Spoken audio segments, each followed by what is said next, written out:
ప్రతిసారి చెడ్డ reference, bad reference నేనే అంటే నీ గురించి వాడు ఏం చెప్తాడంటే, మావోడా ఏం మా చెల్లి గురించి మాట్లాడుతున్నావా, అయ్యి బాబోయ్ నూరెత్తకాయ బాబు దానంతా. ఇది నీ మీద ప్రతిసారి బ్యాడ్ రిఫరెన్స్. కానీ నీ బట్టలు కావాలి, నీ డబ్బులు కావాలి, నీ వస్తువులు కావాలి, నీ పనులన్నీ వాళ్ళకి కావాలి. కానీ ప్రతిసారి నీ మీద వాళ్ళు ఇచ్చే రిఫరెన్స్ ఏంటి? Bad opinion. Bad opinion. ఒకళ్ళ దగ్గర కాదు, మొత్తం నీ సర్కిల్ అంతా నిన్ను బ్యాడ్ చేసేస్తారు. కానీ వాళ్ళ దగ్గర ఉన్నవన్నీ ఎవరివి? నీదే. డబ్బులు వాళ్ళవే, నీవే. వస్తువులు, బట్టలు, వాడి నీ చేత పనులు అన్నీ వాళ్ళు చేయించుకుంటారు. కానీ ఎక్కడ కూడా నేను కనీసం మంచి మాట చెప్పనివ్వకుండా నీ గురించి అంత చెడ్డ రిఫరెన్స్ ఇస్తారు. మనకి పలానా వాడు చెడ్డోడు అని చెప్పాడు అన్న విషయం తెలిసిన తర్వాత మీరు ప్రేమించగలరా? ప్రేమించగలరా? కానీ వాడికి అదేంటి? సహాయము అవసరంగానే ఉంటుంది. కానీ నీ నుంచి వాడు తీర్చుకుని డిమాండ్ చేయడానికి ప్రయత్నం చేస్తాడు. బ్యాడ్ రిఫరెన్స్ అయిపోయిన తర్వాత ఒకటిసారి, 2 సార్లు, 3 సార్లు ప్రతిసారి బ్యాడ్ అవుతూ ఉంటే మనస్సుతో ఒప్పుకుంటారా? మనస్సుతో ఒప్పుకుంటారా? నెంబర్ 7, ప్రతి దానికి యేసుప్రభుని అడ్డం పెట్టి, బైబిల్ని అడ్డం పెట్టి, దేవుడిని అడ్డం పెట్టి నిన్ను వాడేసుకుంటూ ఉంటే ఎంతమంది ఒప్పుకుంటారు? దేవుడిని అడ్డం పెట్టి వాడేసుకుంటారంటారు అంతే. ఈ బాబు బట్టల షాప్లో ఉన్నాడు, అలాగే బట్టల షాపు, యేసుక్రీస్తు వస్త్రాలయం. ఆ యేసుక్రీస్తు వస్త్రాలయంకి ఒక ఆయన వచ్చి, ప్రైజ్ లార్డ్ బ్రదరు అంటే అలా చూస్తుంటాడు హరదీప్. అదేంటి బ్రదరు మీరు క్రైస్తవులు కదా, యేసుక్రీస్తు వస్త్రాలయం అంటే క్రైస్తవా, ప్రైజ్ లార్డ్ అండి. Very good. ఈ షర్ట్ ఎంత అండి? 600. 300కి ఇవ్వా? ఎటు సార్ 600 షర్ట్ 300 కట్టి సగం ఏమన్నా డిస్కౌంట్ రేట్లు ఏమన్నా ఆషాఢ మాసం చేయలే? కాదండి అంటే, సరేండి ఇది ఇవ్వండి, అది ఇవ్వండి అని ప్యాక్ చేసి, అదేంటండి మీరు దైవ సేవకులన్నా క్రైస్తవులన్నా మీకేం లేదా, నేను సేవకుడిని, మరి వెళ్ళొస్తానే మీకోసం ప్రార్థన చేస్తానని ఆమేన్ అని చెప్పి పట్టుకెళ్ళిపోతుంటే కవరు నువ్వు చేసే ఆమెన్ ప్రార్థన బోర్డు ఆడు చేయలేడేటి. బట్టల షాప్లో ఉన్న అబ్బాయికి తెలీదా? తీసేటప్పుడు చేసుకుంటాడు, గల్లాపెట్టి మూసేటప్పుడు చేసుకుంటాడు. మరి నువ్వెందుకు ఆమెనని బట్టలు అట్టుకెళ్ళిపోతున్నావు? ఏమనంటే దేవుడు నాకు భలే బకరా కాదు, మంచి షాపు చూపించాడు యేసుక్రీస్తు వస్త్రాలయం, తక్కువకి సీప్కి. ఇదనమాట. అంటే ఏ సందర్భం వచ్చినా దేవుడిని, యేసుని, బైబిల్ని, గాడ్ అని వాడేసి మిమ్మల్ని వాడేసుకుంటూ ఉంటే మీకు ఎలా ఉంటుంది? దమ్మిడి ఆదాయం ఉండదు, మీ టైం లాసు, మీ మెటీరియల్ లాసు, మీకున్నటువంటి అన్ని రిసోర్సెస్ లాసు. కొంతమంది ఉంటారండి, ఆయన వస్తున్నాడు అనండి, అమ్మో ఆయన వస్తున్నాడా అని ఇలాగ ఉంటుంది. కానీ రాక మానడు. యేసుప్రభు వస్తానన్నట్టు ఈయన వచ్చేస్తాడు.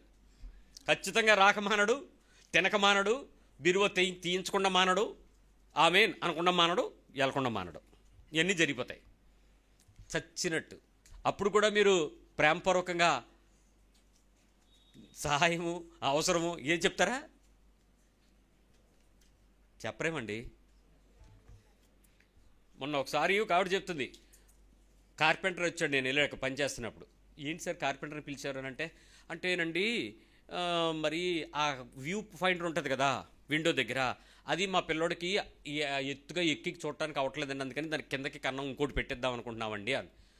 సర్లే అన్నాను. ఆ తర్వాత నాకు డౌట్ వచ్చింది, ఎందుకు మళ్ళీ కింద పెట్టేస్తున్నారు, ఆల్రెడీ ఒకటి ఉంది, ఒక స్టూల్ వేసుకుంటే సరిపోదు కదా అని అంటే, కాదండి ఎవరైనా మా పాస్టర్లు మా ఇంటికి ఎక్కువ మంది వచ్చేస్తున్నారండి, అదే మా పిల్లోడు చూశాడు అనుకోండి తలుపు తీయడు, ఇంకా మేము వెళ్ళామనుకోండి తీయాల్సి వస్తుంది, వచ్చిందనుకోండి బీరువా తీయాల్సి వస్తుంది కాబట్టి అదే మా పిల్లోడిని పంపించామనుకోండి, వెళ్ళిపోండి అంటున్నాడు లోపలికి.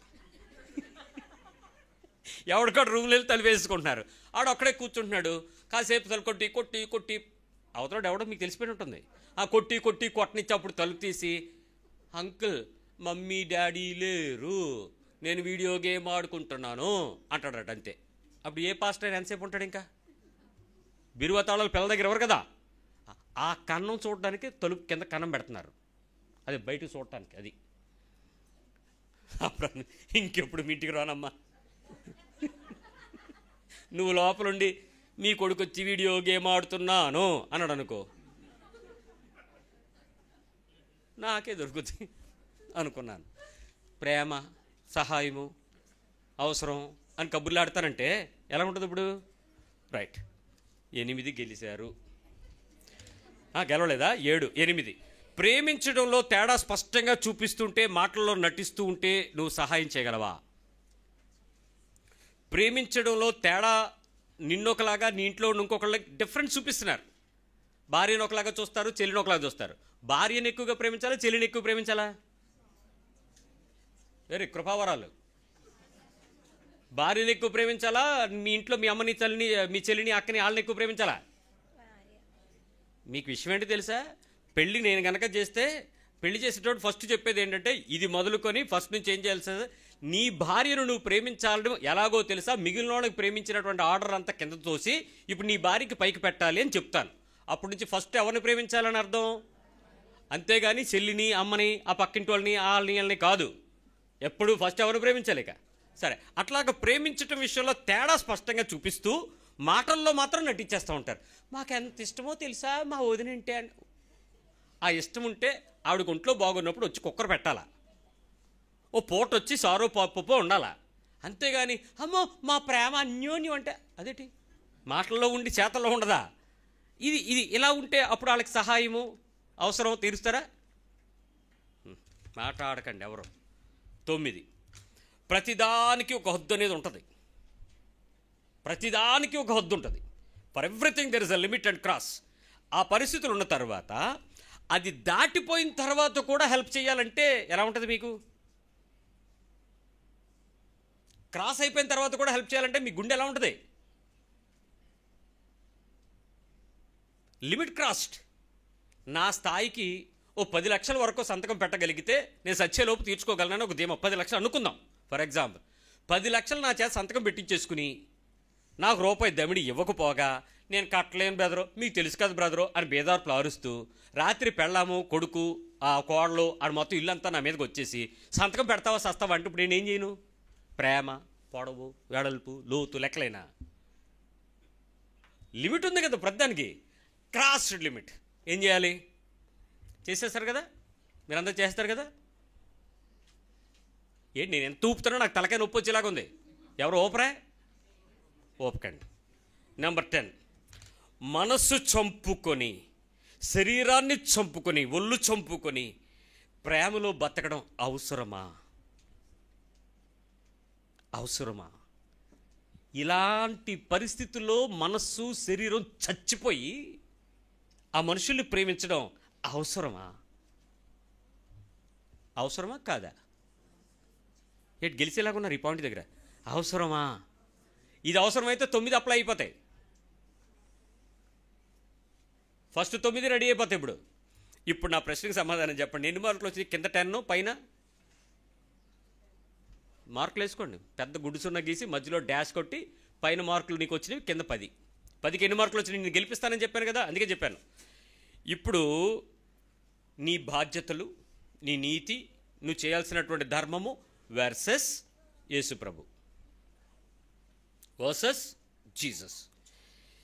ఇవన్నీ పరిస్థితుల్లో ఉండేటువంటి ప్రతి వ్యక్తి, ఈరోజు దేవుని యొక్క మాట వినపడుతున్నా, వింటున్నా, చూస్తున్నా ప్రతి వ్యక్తి ఈ 10 పనులు చేస్తే యేసు ప్రభు నీ ప్రార్థన విన్నాడా లేదా? నీకు సహాయం చేశాడా లేదా? నీ అవసరత తీర్చుకు వస్తున్నాడా లేదా? నీ గుండె మీద చేసుకుని మాట్లాడు. ఈ 10 పనులు బయటోడుగా చేసింది నువ్వే చేసావు. ఇలాంటి పనులు నువ్వు ప్రతిసారి ఒకసారి చేయలేదు. బ్రతికి ఉన్న రోజులు, ఇన్ని సంవత్సరాలు నీ వయసు అయితే ఇన్ని సంవత్సరాల పాటు నువ్వు చేస్తూనే వచ్చావు యేసు ప్రభుని తెలిసిన తర్వాత. అయినా నీ అవసరత తీర్చాడు, నీకు సహాయము చేశాడు. ఏ రోజైనా ఆయన చెయ్యి మూసేశాడా? ఏ రోజైనా ముఖం తిప్పేశాడా? ఏ రోజైనా నువ్వు నాకు సంబంధం లేదన్నాడా? ఆయన దగ్గరకు వచ్చి వారిని నేను ఎంత మాత్రమో తోసివేనన్నాడు. ఈరోజు అలాంటి పరిస్థితుల్లో ఆయన నేను నిన్ను ప్రేమించినట్లే నువ్వు నన్ను ప్రేమించాలని చెప్పినటువంటి ఆ మొదటి రోజు విన్న వర్తమానంలో నుంచి ఈ ఆఖరి రోజు వర్తమానం నీతో చెప్తుంది, అలాంటి ప్రేమ పొందుకున్న నువ్వు ఇవ్వడానికి నువ్వు కారణాలు చెప్తావేంటి? రీజన్స్ చెప్తావేంటి? ఏం చేయాలి ఇప్పుడు? ఎందుకు చెయ్యాలి అనడానికి ప్రశ్న ఉందా? ఎలా చెయ్యాలి ప్రభువా సహాయం చెయ్యి అనేది ప్రశ్న ఉందా నీకు? 9 మార్కులు రాలేదే, 10లో 10కి 9 మార్కులు కూడా రాలేదే. అలాంటిది నీ కోసం యేసు ప్రభు ఏం చేశాడు? నిన్ను ఎలా ప్రేమించాడో చూసుకో. అలాంటి ప్రేమ మీరును ప్రేమించబద్దులై ఉంటేనే మీ ప్రేమ క్రియలకు ఆ తూకంలో మార్కులు విలువ ఉంటాయి. ఆ రోజు నువ్వు పరిశుద్ధమైన సింహాసనపు ధవళ సింహాసనపు తీర్పు ముందు నీ క్రియలు గొప్పవైనందున రా నాతో పాటు భోజనం చేయని నీకు టేబుల్ వేస్తాడు. అంతేగాని ఇక్కడ పాటలు పాడేసుకుని చచ్చిపోయాక శవం దగ్గర నుంచి మాలంటోళ్ళు గొప్ప గొప్ప ప్రసంగాలు చేస్తే పాస్టర్లుగా మీరు చచ్చినందుకు మీరేం పరలోకం దూరిపోరు. నీ క్రియలన్నీ కూడా ఎవాల్యుయేట్ చేయబడతాయి. బ్రతికి ఉండగానే సరి చేసుకోకపోతే మరణానంతరం నీకు ఇంకొక జీవితం లేదు. మరణమే ఉంది, రెండవ మరణం. ఆ రెండవ మరణాన్ని గెలిచి నువ్వు జీవించాలంటే నీ క్రియలన్నీ కూడా నాణ్యతలో పరీక్షించబడాలి. నీ ప్రేమ యొక్క నాణ్యత పరీక్షించబడాల్సిందే. ఇప్పుడు చెప్పండి, మన ప్రేమ యేసుక్రీస్తు ప్రేమకి ఏమైనా దగ్గరికి వచ్చిందా? దగ్గరికి వచ్చినట్టు ఉందా? కనీసం దగ్గరకు వచ్చినట్టు అనిపిస్తుందా? కానీ మన డే టు డే లైఫ్ పరిస్థితుల్లో నేను చెప్పిన 10 సందర్భాలు మీ కళ్ళ ముందు నడిచాయి. పేతురుని యేసుప్రభు అన్నాడు, నా గొర్రె పిల్లల్ని మేపు, నా మందని కాయి, నా గొర్రెల్ని మేపు. ఇప్పుడు అతని వయసులో మొదట తొందరపాటు ఉంది, మొదట ఉడుకుతనం ఉంది, మొదట ఉద్రేకం ఉంది. కానీ చనిపోయి తిరిగి లేచిన యేసుప్రభు యొక్క ఆత్మాభిషేకం బట్టి అతడు వయసు పెరిగే కొద్దీ అవన్నీ మారిపోయి 2 పేతురు పత్రికలో చదివితే అసలు ఎంత సాత్వికమైన పరిపూర్ణమైన ప్రేమను పేతురు మనకు చూపిస్తాడో అర్థమవుద్ది. ఎందుకు ఈ విషయం చెప్తున్నానంటే, సంవత్సరాలు పెరిగిపోతుండగా నీ వయసు పెరిగిపోతుంది, కానీ నీ బుద్ధి మారలేదు, నీ క్రియలు మారలేదు, నీ పరిణితిలో పరిపూర్ణత రాలేదు. ఈ విషయం ప్రిపేర్ అవుతునేటప్పుడు నా లోపల ఒక చిన్న మార్పును చూపించి దేవుడు చెప్పాడు ఆ విషయం. మొదటి రోజు నువ్వు అరిచావు, కేకలు వేశావు, రెచ్చిపోయావు, రోషంతో మాట్లాడావు. ఇప్పుడు నువ్వెందుకు అరవటలేదు అని నిన్ను ప్రజలు అడుగుతున్నారు. నీ లోపల నా ప్రేమ తత్వము నీకు అర్థమయ్యే కొద్దీ నీ అరుపు ప్రేమగా మారిపోద్ది, నీ ప్రేమ క్రియలుగా మారిపోద్ది. నీ ప్రేమ అంటే యేసుప్రభు ప్రేమ నువ్వు అనుభవిస్తున్న కొద్దీ నువ్వు విశాలపరుచుకుంటూ వెళ్ళిపోతావు. ఎవ్వడేమనుకున్నా నువ్వు తగ్గవు. అలాంటి పరిపూర్ణమైన ప్రేమలోకి నేను నడిపించడానికి ఇష్టపడేటప్పుడు నువ్వు చాలా కోల్పోతావు, కానీ నా దగ్గర స్థానం మాత్రం స్థిరంగా దాచుకుంటూ ఉంటావు అని చెప్తున్నాడు. భూమి మీద అన్ని కోల్పోయి పరలోకం కూడా కోల్పోతామా? భూమి మీద పోగొట్టుకున్న దాని ప్రతిఫలంగా పరలోకంలో నా కొరకు ఆ సింహాసనం దాచిపడి ఉంది, నాకు కిరీటం ఉందని చెప్పగలిగే స్థాయికి పౌలు చెప్తున్నట్లు ఇదిగో ఎంత శ్రమ వచ్చినా నేను ప్రేమలో వర్ధిల్లానని చెప్పే సాక్ష్యానికి సంపాదించుకుందామా? It's a need or a help. నీ ముందు వాళ్ళు ఏ పేరు పెట్టుకుని ఏ ముఖం పెట్టుకుని వచ్చినా the only one answer is, నా యేసు పక్షంగా నేను ఇది చెయ్యటానికి నేను పొందుకుంటున్నాను కాబట్టి నేను ఇస్తాను, ఆయన నన్ను ప్రేమిస్తున్నాడు కాబట్టి నేను నిన్ను ప్రేమిస్తాను. ఇది ఒకటే నీ మనసులో మారుమోగాల్సిన ప్రార్థన అయి ఉండాలి. ప్రభు సహాయం అడుగుదాం.